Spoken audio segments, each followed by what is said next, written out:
이사야 52장 1절부터 12절까지 말씀 가지고 함께 은혜 나누고자 합니다. 지난주 말씀에서는 하나님께서, 창조주 하나님께서 우리를 구원하시기 위해서 우리의 매듭을 풀고 계신다고 했습니다. 온 세상을 창조하신 그 손으로 우리를 덮어서 보호하신다고 했습니다. 그 하나님께서 적의 공격을 받고 다 쓰러져 있는 상황에서 다시 일으켜 세워주신다고 했습니다. 그렇기 때문에 우리는 고난 중에서도 하나님의 손을 보며 믿고 의지하며 기다려야 한다고 했습니다. 이제 오늘 말씀은 그렇게 하나님께서 노예로 매인 것을 풀어주시고 쓰러져 죽어가는 것을 살려주셔서 일으켜 세우신 뒤에 하는 일입니다. 하나님께서는 이제 존귀한 자녀의 자리에 앉게 하신다는 겁니다. 그렇게 하나님의 존귀한 자녀의 자리에 앉아서 하나님께서 통치하시며 인도하시는 것을 따라가야 한다는 말씀이 이어집니다. 이 말씀을 보면서 우리는 존귀한 하나님의 자녀의 자리에 이미 앉은 우리들입니다. 어떻게 하나님의 인도하심에 따라가야 할지 한번 알아보도록 하겠습니다. 첫 번째로 1절부터 6절에 보면 자녀의 자리에 앉게 하시는 하나님이 나옵니다. 존귀한 자녀의 자리에 앉게 하십니다. 1절에서 깨어라 하는 말은 51장 9절과 똑같습니다. 그러나 51장 9절에서는 이스라엘 백성들이 구원해달라고 하나님을 깨우는 장면이었습니다. 그런데 오늘 말씀은 하나님께서 이스라엘을 깨우시는 모습입니다. 51장 17절에서 스스로 깨어나라, 스스로 깨어나라 라고 했는데 오늘 말씀에서는 깨어라, 깨어라 한 뒤 힘을 내라고 하십니다. 힘을 내라는 말은 본래 원어의 의미가 강함을 입어라 하는 말인데요. 강함이라는 옷을 입으라는 뜻입니다. 하나님께서 일어나게 하시고 하나님께서 힘을 주시는 것이 아니라 하나님께서는 깨우시고, 깨웠으면 그 다음에 예루살렘이 스스로 일어나고 스스로의 힘으로 힘의 옷을 입어야 한다는 것입니다. 마치 어떤 장면과 같습니까?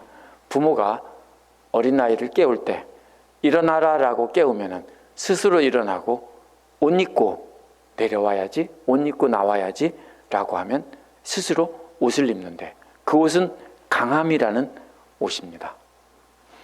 그렇게 스스로 일어나 강함을 옷처럼 입고 나자 하나님께서 뭐라고 부르냐면 오 거룩한 성 예루살렘아 라고 부릅니다. 그러면서 다시는 할례받지 않은 자와 부정한 자가 너에게로 들어오지 못한다고 했습니다. 이 할례받지 않은 자는 이방인을 가리키는 것이 아닙니다. 이어서 부정한 자라고 설명을 했기 때문입니다.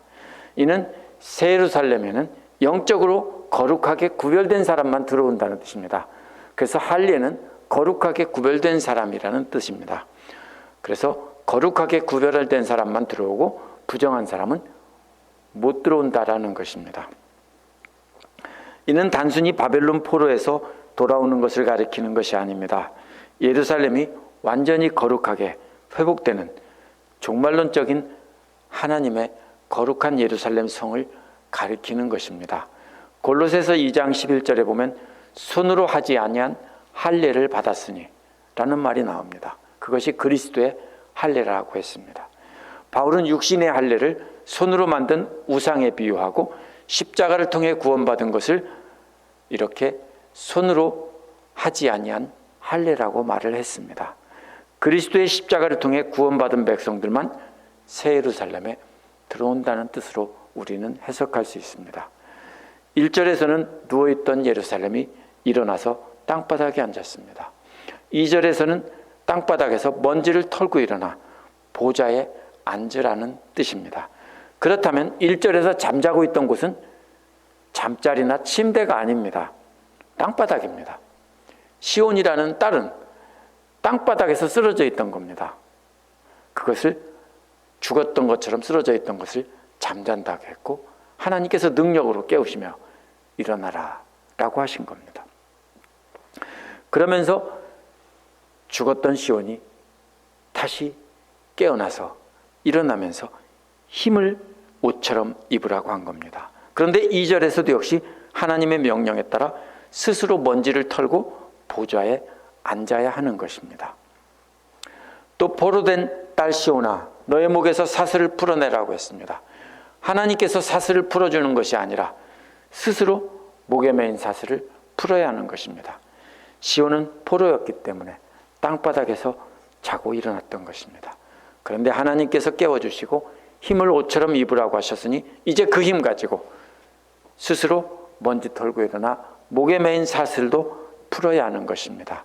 그래서 아름다운 왕비의 옷을 입고 보좌에 앉아야 하는 것입니다. 인간은 하나님의 부르심을 듣고 순종하여 스스로 움직여야 하는 것입니다.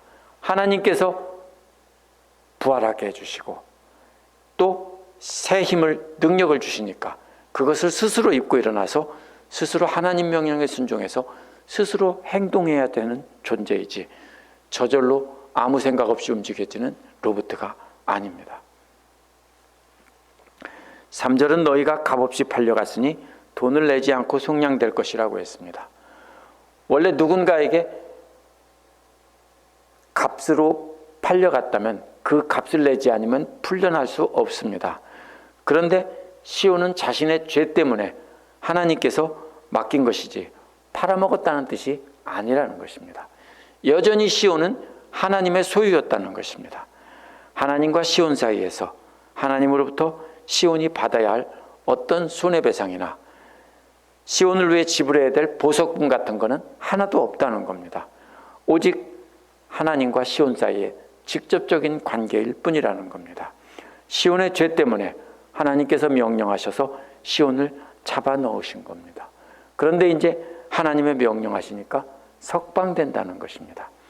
잡혀가 있을 때도 하나님의 소유였고 석방된 뒤에도 하나님의 소유라는 겁니다. 하나님은 한 번도 소유권을 어느 누구에게 넘겨본 적이 없다는 것입니다. 그렇다면 바벨론 포로로 잡혀갔던 그 기간도 팔아넘긴 것이 아니라 잠시 맡겼던 것이고 여전히 하나님의 소유였다는 것입니다. 4절은 왜냐하면이라는 말로 연결이 됩니다. 왜 값없이 팔려갔으니 돈을 내지 않고 석방되는가 하면 이런 뜻입니다. 하나님의 백성은 처음에는 이집트에 잠시 머물러 살려고 내려갔다는 겁니다. 그런데 남의 땅에서 오래 머물러 살게 되었고 나중에는 그 땅에서 오래 살았으니까 그 값으로 노예가 된 것입니다. 그러나 아시리아는 스스로 간 것이 아니라 까닭없이 하나님의 백성들을 자기들이 잡아간 것입니다. 그래서 노예로 부린 것입니다. 그렇기 때문에 이것은 지불해야 될 값이 없습니다. 이것은 무엇을 말하기 위한 거냐면 5절에서 바벨론 포로로 잡혀간 것을 설명하기 위해서 이집트로 간 것과 아시리아에게 잡혀갔던 과거의 역사를 설명한 것입니다. 그런데 바벨론은 애굽보다도 아시리아보다도 한 걸음 더 나갑니다. 애굽은 그래도 자기들 스스로 온 사람들을 그 자리에서 오래 살았으니까 노예로 부려먹었는데 아시리아는 그보다 조금 더 나빠서 멀쩡한 사람들을 강제로 잡아다가 노예로 부려먹었는데 바빌로니아는 더 악한 일이 일어났습니다. 5절은 바빌로니아에서 똑같은 일이 일어났다는 겁니다. 나의 백성이 까닭도 없이 여기에 사로잡혀 왔다라고 했습니다. 하나님께서 바빌로니아에게 아무것도 받지 않았다는 뜻입니다. 까닭 없이 잡혀갔다는 거예요. 하나님이 팔아넘긴 게 아닙니다. 단지 그 백성을 징계하고 깨닫게 하려고 잡혀가게 하신 것이지 노예로 팔아먹은 게 아니라는 겁니다.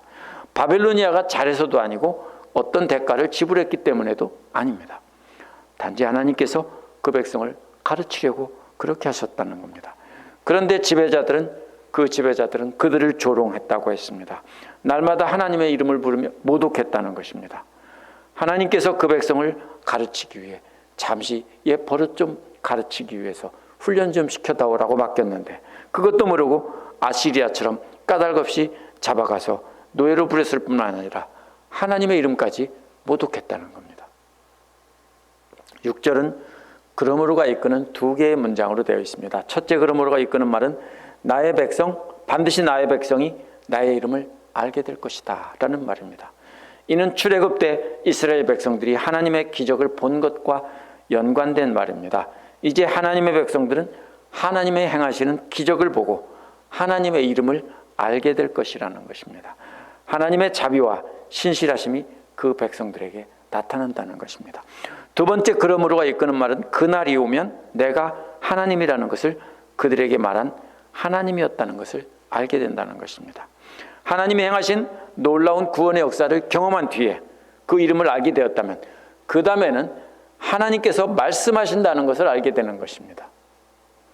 그래서 말씀하시는 분이 하나님이신 것을 알게 된 그 다음 단계는 여기에 하나님이 우리와 함께 계신다는 것을 알게 되는 것입니다. 잘 보십시오.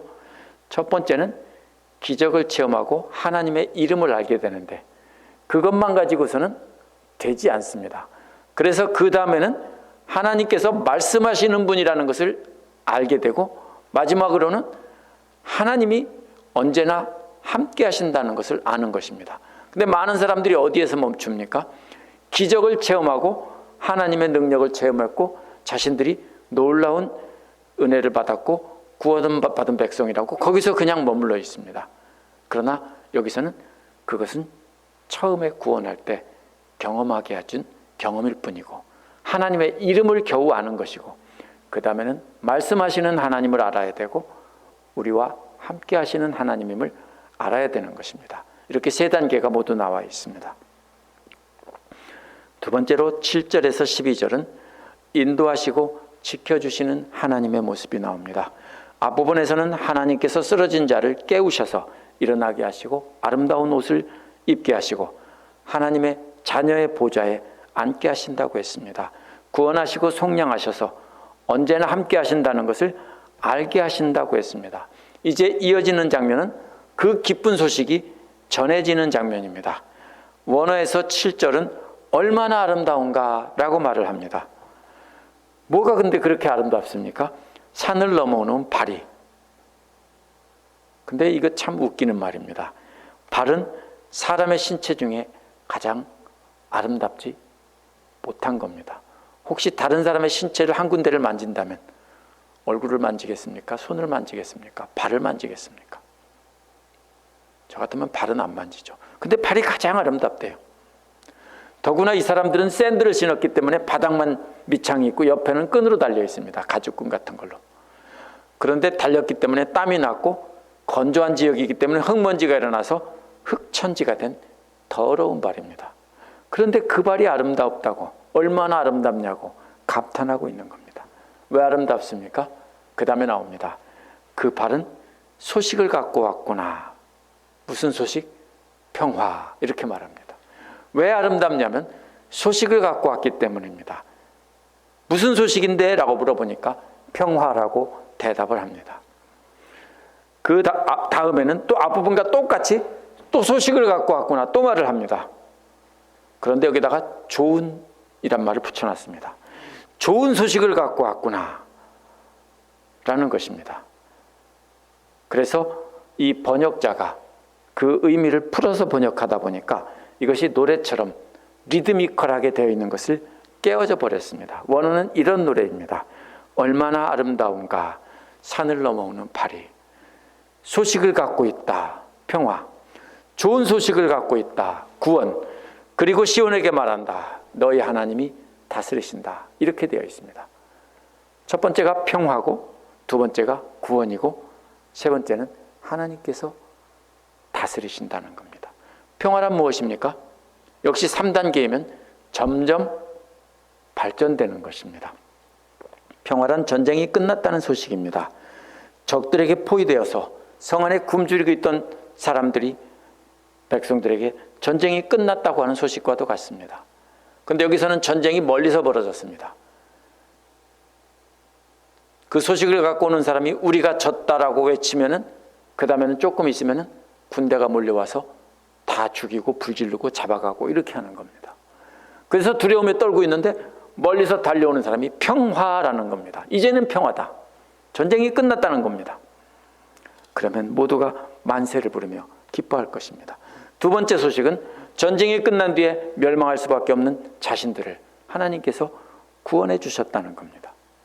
전쟁이 끝났다고 살 수 있는 건 아닙니다. 왜냐하면 오랜 전쟁 끝에 먹을 것도 없고 다 죽을 수밖에 없는 상태일 수가 있습니다. 그런데 뭐라고 합니까? 하나님께서 구원해 주셨다는 것은 하나님께서 먹을 것도 주시고 살게 해 주셨다는 겁니다. 이보다 더 좋은 소식이 그래서 구원이라는 겁니다. 전쟁이 끝났다는 소식보다 훨씬 좋은 소식은 구원을 받았다는 것입니다. 구원의 소식을 전한다는 말은 역대상 16장 23절에도 나옵니다. 다윗이 하나님의 궤를 예루살렘에서 부른 노래입니다. 옮기면서 부른 노래입니다. 시편 96편 2절도 같은 노래입니다. 구원이란 하나님께서 함께 계신다는 뜻입니다. 오랫동안 하나님께서 예루살렘을 떠나 계셨는데 이제 하나님께서 예루살렘에 오셔서 시온산에 앉으신다는 겁니다. 그런데 집을 떠나 있던 아버지가 자신들을 구해주시고 적들을 때려 부수고 구해주시고 살려주신 다음에 그 다음에 아버지가 집 한가운데 딱 앉았다면 기쁘겠죠. 평화겠죠. 그런데 아버지가 또 떠날지 모르죠. 그러면 안 되는 거죠. 그 세 번째 뭐라고 합니까? 더 기쁜 소식이 너희 하나님께서 다스리신다는 겁니다. 하나님께서 시온산에 앉으셨다라고 하는 것도 돌아오셨다는 것도 좋은 소식인데 하나님께서 직접 예루살렘을 이제 계속 다스리신다는 겁니다. 그것도 완전히 다스린다고 했기 때문에 하나님은 잠깐 시온산에 앉은 것이 아니라 영원히 다스린다는 뜻입니다. 원문은 이렇게 세 줄의 노래가 점점 더 커지는 기쁨을 노래하고 있습니다. 8절은 성을 지키는 파수꾼들의 소리를 들어보라고 했습니다. 성을 지키는 파수꾼들이 높은 데에 있기 때문에 제일 먼저 합니다. 달려오는 사람을 봅니다. 파수꾼들이 제일 먼저 봤습니다. 사무엘하 18장 24절에 보면 이처럼 소식을 전하는 자들이 달려오는 모습을 본 파수꾼들이 자세히 나와 있습니다. 이처럼 파수꾼들이 먼저 아름다운 소식을 들고 오는 모습을 본 것입니다. 그들이 승리의 소식을 외치는 것을 들었습니다. 멀리서 달려오면서 보고 있으니까 어떻게 합니까? 가까이 와서 귓속말로 해주겠습니까? 아니죠. 멀리서 달려오면서 눈이 마주치니까 우리가 이겼다라고 멀리서 고함을 치겠죠. 그러면 그 소식을 듣고 어떻게 합니까? 성벽 위에서 파수꾼들이 기뻐 외친다는 겁니다. 주님께서 시온으로 돌아오실 때라는 말이 1절과 연결해서 읽어야 됩니다. 1절에서는 거룩한 자들만이 회복되고 부정한 자들은 그 가운데 들어오지 못한다고 했습니다. 즉 거룩한 자들만이 돌아온다고 했습니다. 그것이 바로 무엇 때문입니까? 거룩하신 하나님이 그곳에 오실 것이기 때문입니다. 우리가 아무리 거룩해도 하나님이 우리와 함께하지 않으면 그 거룩은 쓸모없는 거룩입니다. 우리가 거룩해야 되는 이유는 하나님과 함께 있기 위해서입니다. 그래서 예루살렘 지도자들이 바빌론으로 잡혀갈 때 주님께서는 떠나셨습니다. 부정한 자들이 예루살렘에 가득했기 때문입니다. 그런데 그 포로들이 돌아올 때는 다 돌아오는 게 아니라 주님께서 이제 주님께로 돌아온 남은 자들만이 돌아오는 것입니다. 그래서 그때는 주님께서 예루살렘으로 다시 돌아오는 겁니다. 이제는 아름다운 옷을 입은 거룩한 자들만이 예루살렘에 있습니다. 이것은 실제로 바벨론 포로에서 돌아왔다 이것을 말하는 것이 아니라 종말론적인 하나님 나라에 이제 거룩한 백성들이 돌아오는 모습을 그린 것입니다. 그렇기 때문에 주님께서도 돌아와서 자신들과 함께 계신다는 겁니다. 아름다운 옷을 입은 자들만 있다고 거룩한 것이 아니라 하나님과 함께 있기 위해서 거룩한 겁니다. 구원이란 거룩하신 하나님께서 언제나 우리와 함께 하신다는 뜻입니다. 9절은 그렇기 때문에 함성을 터뜨려라, 함께 기뻐 외쳐라 라고 파수꾼들이 이번에는 누구한테 말합니까? 성 안쪽으로 몸을 돌리고 성 안에 있는 사람들에게 외치는 겁니다. 자기들만 기뻐하면 안 되죠. 그래서 성 안쪽에 있는 사람들에게 그 소식을 전해주는 모습입니다. 그러자 성 안에 있는 사람들은 전부 다 함성을 터뜨리고 신발짝을 벗어 던지고 그랬을지 모르지만 그렇게 기뻐 날뛰는 것입니다. 그런데 함성을 터뜨리는 것은 여기 보면 사람이 아닙니다. 예루살렘의 황폐한 곳들입니다. 부서지고 폐허가 된 예루살렘의 건물들이 그렇게 기뻐 외친다는 겁니다. 백성들이 회복될 것을 건물이 회복되는 그림으로 상징화시켜 표현한 것입니다. 그 기쁨의 소식은 주님께서 당신의 백성을 위로하셨고 예루살렘을 속량하셨다는 겁니다. 예루살렘 주민들을 위로해 주셨고 속량해 주셨다면 그들이 돌아와 무너진 예루살렘을 다시 세울 것이기 때문에 무너진 폐허가 된 건물들에게 기뻐 외치라고 이렇게 말하고 있는 겁니다. 하지만 하나님은 예루살렘에 아직 돌아오지 않았습니다. 그러나 그들이 모두 기뻐하고 있는 것은 이제 곧 하나님께서 돌아와 예루살렘을 다스릴 것을 확신하고 있기 때문입니다. 칼빈도 모든 기쁨이 기대감에서 오는 것이라고 했습니다. 현실은 오늘 말씀에서 그린 것처럼 그렇게 환상이 아닙니다. 아무것도 변한 것이 없습니다. 돌아온 사람들은 여전히 헐벗고 굶주리고 폐허가 된 건물 가운데 있습니다. 건물이 회복된 것도 아무것도 없습니다. 그러나 승리의 소식을 들었기 때문에 회복될 것을 분명히 믿고 확신하고 기뻐하는 것입니다. 예수 그리스도께서 십자가에서 죽으시고 부활하신 소식도 이와 똑같습니다. 이미 하나님께서 승리하셨고 하나님께서 통치하신다는 소식이 확정된 것이 바로 예수 그리스도의 복음입니다. 그러나 믿는 자들은 아직도 고통 가운데 살고 있습니다. 하지만 우리 주님 다시 오셔서 영원한 나라에서 영원히 우리가 함께 살 것을 믿기 때문에 우리는 이 땅에서 고난을 받으면서도 참고 견디며 기뻐하는 것입니다. 10절은 주님께서 모든 이방 나라들이 보는 앞에서 당신의 거룩한 능력을 드러내신다고 했습니다. 원어에서 능력이라는 말은 팔입니다. 주님께서 거룩하신 팔을 드러낸다는 것입니다. 어떤 그림입니까? 하나님은 보이지 않습니다. 그런데 갑자기 하나님의 팔이 나타납니다. 그래서 이방 사람들이 보는 가운데 그 백성을 그 팔이 안는다는 겁니다. 실제로 허공에서 팔이 나타나 안는다는 뜻이 아닙니다. 그렇게 상징적으로 말한 것입니다. 하나님의 구원의 능력을 그 백성들이 구원받는 모습을 하나님의 팔이 나타나서 그 백성들을 안고 가시는구나, 이렇게 이방 사람들이 본 것입니다. 그 모습을 누가 봤습니까? 땅끝에 있는 사람들이 바로 우리 하나님의 구원을 본다고 했습니다. 왜요? 하나님의 팔이 나타나서 그 백성들을 안고서 본국으로 데려가는 그 놀라운 광경을 먼 땅끝에서도 그것을 하늘에서 보이는 것처럼 다 보고 있기 때문입니다. 물론 상징적으로 비유적으로 이렇게 말한 것입니다. 11절은 먼저 너희는 떠나가라, 그곳에 떠나 나오너라 라고 했습니다. 떠나가라는 말은 옆으로 비켜 멀리 떨어지라는 뜻입니다. 왜 그렇습니까? 부정한 것이 옆에 있으면 먼저 돌아서서 그 다음에 떨어져 나오는 것이 먼저입니다. 이 부정하다는 말은 마치 전염병과도 같습니다. 그래서 옆에 있나 뒤에 있는 분이 코로나에 걸렸다는 것이 확실하다면 얼른 일어나서 멀리 떨어져 앉아야 되겠죠. 바로 그런 뜻입니다. 바로 그 부정한 곳에서 완전히 떠나오는데 부정한 것을 만지지 말라, 그 가운데서 나오라고 했습니다. 아무것도 만지지 말고 얼른 그 가운데서 나오라는 겁니다. 거기에 계속 있으면 어떻게 됩니까? 전염이 되기 때문입니다. 부정한 우상 숭배하고 악한 것들이 전염이 되기 때문에 떠나 나오라는 것입니다. 또 주님의 그릇을 운반하는 사람들이란 레위인들을 말합니다. 하나님의 성전에서 하나님을 섬기는 레위인들은 옮길 때마다 텐트와 모든 성전 기구와 그릇 같은 것을 다 들고 다닙니다. 그들이 하나님의 섬기는 도구들을 들고 다니기 때문에 거룩해야 하는 것입니다. 그래서 하나님의 성전에서 하나님을 섬기는 사람들은 스스로 정결하게 하라는 것입니다.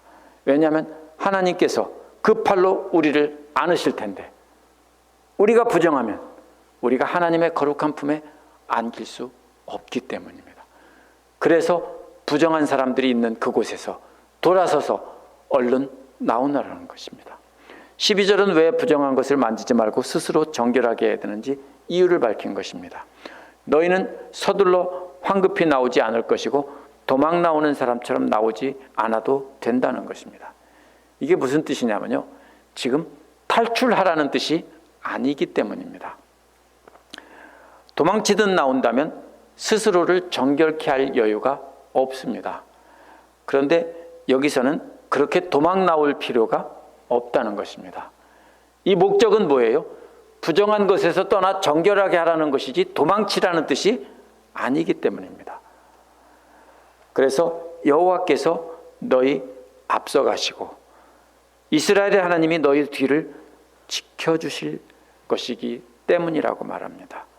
그렇기 때문에 도망칠 필요 없습니다. 왜? 앞에서는 하나님이 지키시고 여호와가 지키시고 뒤에는 이스라엘의 하나님이 지키시고 똑같은 말입니다.